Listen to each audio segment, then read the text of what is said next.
I'm back. Hello, it's your friend Emma here, and welcome back to How to Smash the Motherhood Penalty. I've been away a bit, 6 months, had a little pause, I've been writing a book, but I am back and I'm really excited for my new season. I wanted to use this first episode to have a bit of a solo session with you, to share what I've been up to and to share what's been on my mind. The last time you might have heard from me was in the summer series, and I hope you enjoyed that. It was something I put together specifically for you, the listener, to help with your personal development in that summertime. And sometimes we have a little bit of downtime to think about ourselves. I talked in those sessions about word of the year. How's your word of the year going? Are you leaning into it?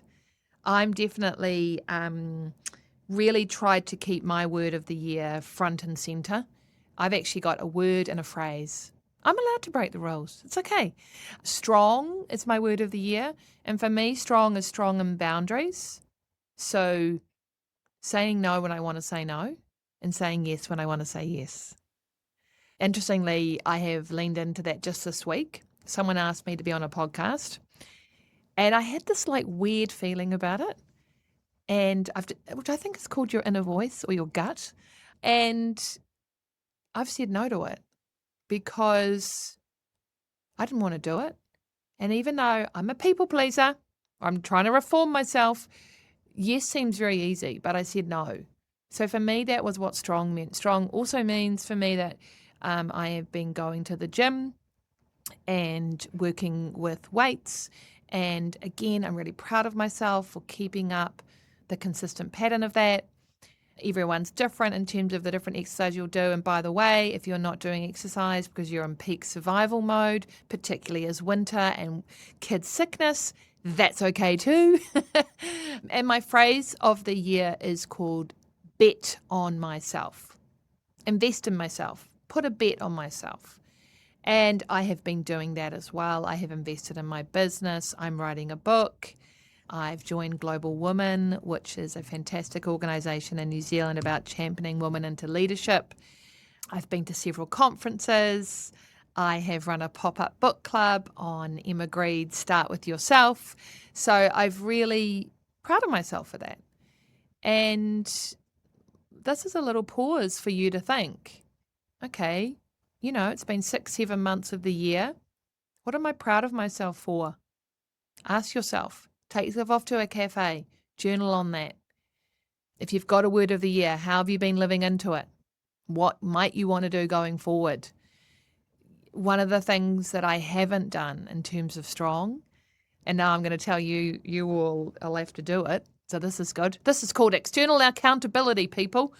I am so addicted to my phone. So I want to be strong about that because it is not helpful for me. So and I guess the thing is with word of the year, define what it means for you. So strong, I said it means saying yes when I mean yes, no when I mean no. Strong when it comes to phones, for me, it's no phone in the bedroom, not scrolling before I go to bed at night or scrolling the first thing I wake up in the morning. And then also no phones in front of the telly. I'm probably the only person in New Zealand that watches television, but that's what I'm going to commit to. So if you have a word, you do need to translate that into a behavior, because if you don't, it's meaningless. So how are you going on word of the year? Just have a little pause on that. Today, on this solo episode, I'm going to frame it up in terms of some little reckons from me, some little opinions from me on what remains stuck. One of the sessions at the Global Women Hui in Rotorua, they had a group of chief people officers on the stage, and they were talking about gender equity at work. And I guess the question was, so much has changed when it comes to gender equity at work, and there has been a lot of progress. There are more women who are in leadership roles. There are better policies, better paid parental leave policies, better flexible working policies. But the question was asked to the panel is, what remains stuck? What remains stuck? And I think it's a really good thing for us to focus on. And, if I was going to summarize really what I heard from those CPOs was, we might be getting better equity at work, but really what remains stuck is equity at home. And I thought that was a really interesting observation, because when we look at advancing women or supporting or championing women into leadership roles, I very rarely hear a conversation about equity at home. Next time you look at a woman in leadership conference, have a look. Have a look at the speaker that's talking about how do we share the load at home, whether we are partnered or whether we are parenting alone. Because if we don't talk about that, my fear is that, and I know not everyone's a mum, but my fear is that mums who are wanting to advance their career into leadership actually end up doing everything. And as you know, we can do anything, but we can't do everything. And so I thought that was a really interesting observation around equity at home. So I thought I would add my provocation on this solo episode of what I think remains stuck when it comes to equity at work. So that's my frame up today. I'm going to talk about three things. I'm going to talk about dads, advocacy, and I'm going to talk about the mental load. I had thought about what I would call this section, and things I've been thinking about, or what remains stuck, or maybe it's simply all the open tabs on my desktop, of which there are a number, and of which my partner constantly comments on. But they've all got a purpose, and do not shut them down. So first of all, I'm going to talk about dads, because, man, dads are the answer. I believe in dads. And this was really driven home to me. I listened to a King's College London and a King's Global Institute for Women's Leadership webinar that happened recently.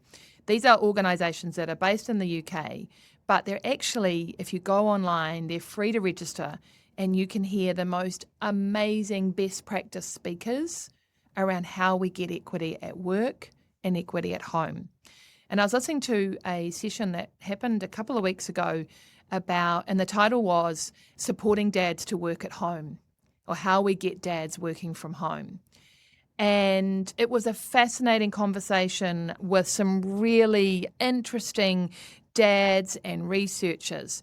But the thing I wanted to share with you about dads, which I learned from this webinar, because I learned a lot from this webinar, is someone asked the question, we have a parents network at work, but we find that mums are very engaged, but dads not so much. What would the panelists say to encourage more dads to get involved? And their answer was really interesting to me, and that was Elliot Ray was one of the panelists, and he's a very influential person in the UK in terms of advocating for paid parental leave for dads in the UK. And he said, when dads see the word parent, what they really see is mums. And, it's really interesting to me, because I try to be really inclusive with my language, and I really try to talk about parents. But what Elliot has highlighted here is something that I think we need to get to grips with, which is there are actually issues that are relevant for mums, and there are issues that are relevant for dads. And we might need to think about our language if we want to be supportive, if we want to bust systems for mums and dads. And what he's recommending is that you have a dads group at work, that you have a specific network for dads, for working dads. And that, as hard as that might sound, and as you might get pushback on that really the position is there are challenges that only dads face into.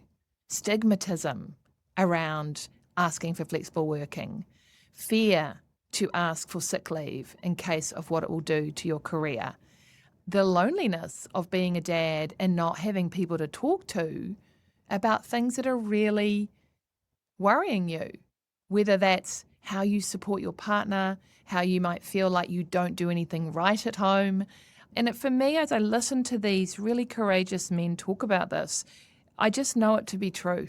I just know that we need to provide spaces for dads to have the conversations they're not having. Because if we kind of set ourselves up that conversations for mums and dads are a competition of suffering, no one's going to win. We actually need spaces where dads can be real about their challenges. And so I thought that was really interesting. So if you have a parents network at your organisation and you're not getting the engagement from dads, have a think about how you might be able to create a dads network. And actually, interestingly, I did a Making Space for Dads webinar for a client last year. They were a really large client. And something really interesting happened, which was that it was a really engaging and interactive team session. People from all around New Zealand joined. I hadn't been involved in this organisation before. And it was called Making Space for Dads. And it was an hour program where an interactive kind of workshop where I went through sort of, what it's like to be a working dad, what dads have told me. Because also, by the way, massive imposter syndrome here because I'm actually a mum. But I did use a lot of footage from the podcast. A couple of seasons ago, I did 10 interviews with working dads. So I showed some excerpts of those podcasts, ran the session. I thought it went really well, had lots of engagement in the chat. And then a couple hours later, I got an email from one of the dads in this organisation who I didn't know. And he said to me, "Hey, Emma, I just want to say that was a really great session. But I was really disappointed there were so many mums on the call." And that was like a massive aha moment for me. He went on and he said, we never have the space to talk about how it feels to be us. And I felt that mums were getting really involved in the chat. And then it became a space that didn't feel safe for me to contribute in. And wow, this was powerful feedback for me. And it totally resonated with what Elliot had said at the King's Global Institute for Women's Leadership webinar. So I guess this is my thing for dads, for you. If we want equity at work, we might need to create spaces for dads, whether that's at home or whether that's at work. I have created an actual entire program, Making Space for Dads, which I run for ANZ, Fonterra and One New Zealand. And, often I get dads turning up to that and they're kind of got their arms folded like, what am I doing here? And at the end of it, they're like, I didn't know I needed this. And what if we try something different here with dads? I want to shout out to Paul Taylor. Paul Taylor works at Fonterra. I have known Paul for quite some time now, and Paul is one of those people I would call a groundbreaker dad. And he has established, if you are in Auckland and you are a dad, he has established a group called Sundays Are for the Dads. It's a Facebook group. It's also on WhatsApp. If you're interested, message me on LinkedIn or Instagram. I can get you added. The third Sunday of every month, he's invited dads to bring their kids at Cornwall Park and you all go for a walk. Grab a coffee, go for a walk with your kids, connect, be a community. And I just think that is so fantastic. He's done one session, the third Sunday of every month. Find your people, because I believe in dads, but I believe dads need spaces. And I think finally with dads, I just want to reinforce something I said a little bit earlier, which is, I know this is hard. If you are partnered, if you're a mum and a dad and you are partnered together, you are both working in a system that does not value caregiving, but it creates conflict between ourselves. So this stuff is so hard. You have to work really hard to bring a curious mindset, to have conversations when you are both well rested, and to know that it's not a competition. It's not an Olympics of suffering. If one person's tired, that does not cancel out the other person being tired. Sometimes we have to sit in this mess. But what if dads could have a space to talk about this with other dads, that they didn't feel judged, where they could come up with ideas that other dads might have tried? Because I think mums are actually quite good at building community. But what if dads could build community? And I want to end with a quote from a fantastic Year 13 student from Hastings Boys High School, Amanjot Singh. And he recently won a big speech competition in New Zealand, but he published an opinion piece in the New Zealand Herald recently, and his opinion piece was on racism in New Zealand. But he says something which I think is so true for any kind of conflict, and particularly conflict if you have conflict with your partner at home. And what he said was, the first step to racial harmony is not agreement, it's curiosity. And this is what we've got to go to. Curiosity about, honey, how does it feel to be you? How are you managing being at work and being a parent? And then vice versa. And not trying to solution, but just trying to listen. For people to feel seen, dads and mums, and sit in that mess. I'm here to tell you there are no easy solutions, even though I am writing a book. So you do need to buy that when it comes out. But look, I believe in dads. That's the first thing. I feel like policies are changing at work, but I still think cultures are not enabling or supporting dads to ask for what they need from their employer. I believe that's still stuck. I believe we need to create space for dads to feel empowered and feel confident to ask for what they need at work and at home. And I think that's a big key to unlocking equity at work. Secondly, I'm a big advocate for working parents. And I've really started asking myself, well, okay, Emma, who actually does advocate for working parents in New Zealand?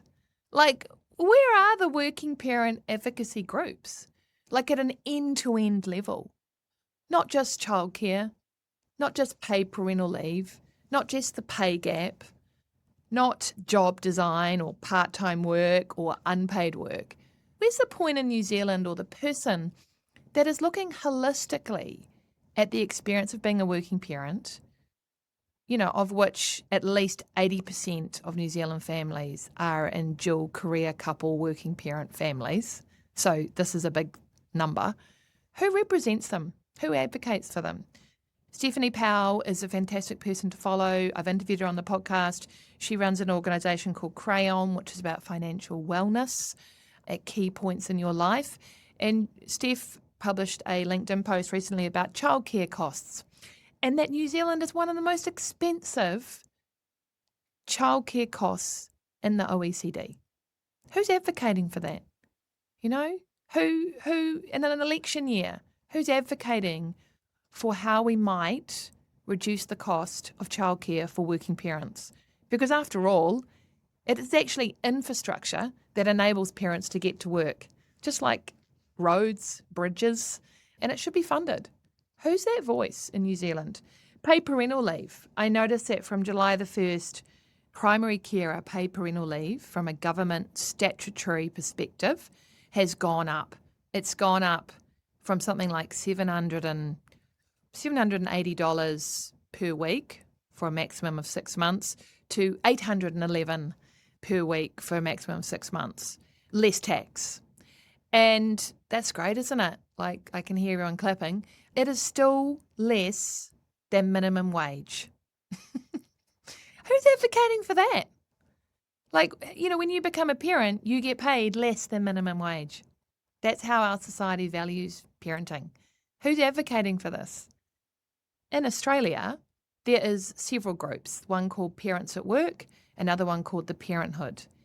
And I'm thinking we need to set something up, peeps, because the other thing that's a gaping hole in terms of advocating for working parents is paid partner leave. Paid government leave for the partners, whether that's a dad or a partner that's not the primary carer. Also, I hate those words, primary carer and secondary carer. But anyway, moving on. In New Zealand, we are only one of 3 countries in the developed world that does not have paid partner leave from a government perspective. New Zealand, Israel, and the United States of America. That's fine company to keep. It's my favourite quote. I know you're sick of hearing me say that. But, there's no one advocating flexible working. Flexible working is not the answer if only women are doing it. Who's talking about this? We see flexible working as this kind of like way, and I get that it's good, but it can also be a trap because if you're the only one doing flexible working and you're a mum, it just becomes very gendered and it self perpetuates.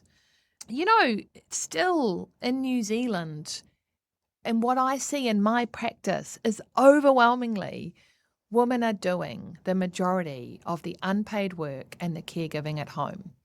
Dame Marilyn Waring, in her 1980s, most of you weren't even born then, book, Counting for Nothing, talked about how those people that are carrying out the unpaid work of caregiving in an economy are called non-producers. So there's a lot of non-producers out there that our economy does not count. You count for nothing, but you're probably the busiest you've ever been and the most exhausted. Who's advocating for that? And then, finally, I was just going to talk about school holidays because this will probably be coming out just after the end of the school holidays. And, one of my most viral Instagram posts this year has been an analysis I did, the back of a napkin analysis. So don't come at me. It was an analysis of what the cost to a family of 3 children who are at primary school. If you looked at the whole year, what is the cost of after-school care, because school finishes at 3, and school holiday programs? When you took into account the leave that maybe if you're in a dual career couple you had, so put that out of the way, but what remains? So, the 12 weeks of school holidays, what remains? The cost of school holiday programs and the cost of after-school care for 3 children at primary school. And conservatively, that is $18,000 a year. That is, money you need to find post-tax out of your salaries. That is a lot of money. It's a sign that our system does not value caregiving. Who's advocating for that? We are just bearing the brunt of those. And the cost is only 1 point, because you will know as your kids get older, man, you have to negotiate with them on whether they want to go. And you have to arrive at work looking all fresh as a daisy when you've just left someone crying. So, yeah, that's my other question. Who's advocating for working parents in New Zealand? Do we need to set something up? This is my call out to you. If this is something that's interesting for you, get in touch, because I think we need to look at this experience holistically and maybe advocate for it holistically if we want change, not in a piecemeal way. And then the third thing I wanted to leave you with was the mental load, because, I did sort of say that this section was called What Remains Stuck. And I'll tell you what, the mental load remains stuck and gendered into a mum's mind for some reason. There's a new book that's come out called Drained, which I have got on my reading list to read.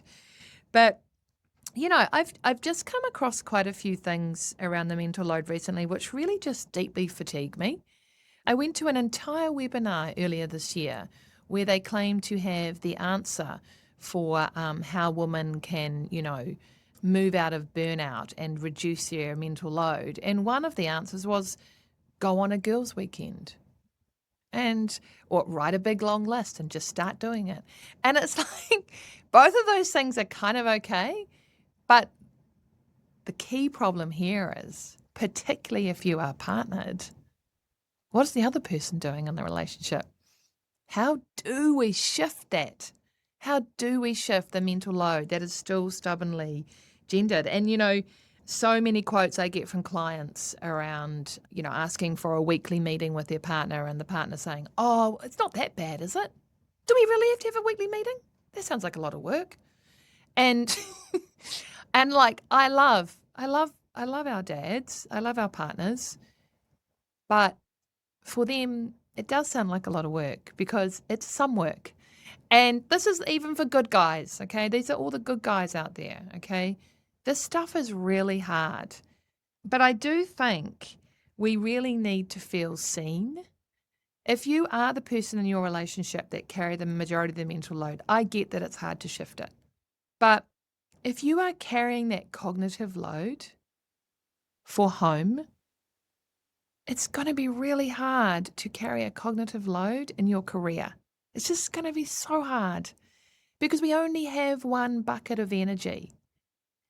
And so I think, again, what remains stuck, if we want equity at work, we need equity in the mental load. We need equity in how we share that out. I had a client recently and she's a fantastic, fantastic person. She's got a great job. They have 3 kids. And we were talking about the mental load, and she said to me, "Oh, Emma, the other day I was kind of like, writing something out. I was doing something at home, which was part of the mental load. And my husband noticed what I was doing, and he came over and he said to me, 'Is that the best use of your time?'" And and for a start off, the last person that said to me, "Is that the best use of my time?" was probably a school principal. But I said to her, okay. When he said to you, "Is that the best use of your time?" what did you actually hear? And she said that he didn't value what I was doing. And I'm like, man, that's tough. That's tough. And it really got me thinking, when we're not seen for the work we are doing to run a family, wow, it is a lonely, isolating, scary place. And maybe that's what we need for the mental load, is to feel seen for the work to not be dismissed. It's not that bad, is it? Do you really need to be doing that? Calm down. You're a control freak. I mean, and this is what, again, coming back to the beginning, this is about creating curiosity around what makes it important for me as a mum to be able to get on top of this work. And for if you are partnered with a dad, what's important to him? And how is it for him being a dad? And maybe he wants to share some of this mental load, but he doesn't know how to get involved. So, what remains stuck? The mental load. I think being seen for the work you are doing is so important. So what remains stuck? I think dads, I don't think culturally we are still making space for them at home or at work. And I think that's the key. I think it's a win-win-win slot machine of pineapples when dads have space, because they will feel more empowered to ask for what they need at work, to be curious at home. And mums, if you are partnered with a dad, will be able to have a partner. So I think dads is stuck, but I think there are so many dads who want it to be different. So many dads, so that's a shout out to dads. Secondly, who's advocating for working parents in Aotearoa, New Zealand? No one. I think we need someone. I don't know who that is, but I feel like if we need system change, we need this body. And mental load, it remains stubbornly stuck. It's not about box breathing. It's not about writing a list. The first step has got to be curiosity. The first step has got to be being seen. And I think until we can really tackle this mental load, I don't know if anything else will shift in terms of equity at work. So we're back, my friends. Welcome to this next season of How to Smash the Motherhood Penalty. I hope that sparked a few little ideas in your head. If you have liked this, please make sure to follow on whatever platform you are using, to share it with any friends you have that would love this. Like, subscribe, comment, rate, review, reach out to me. That would be awesome. Have a great rest of your week, and I've got a rumble, so I'll see you next time.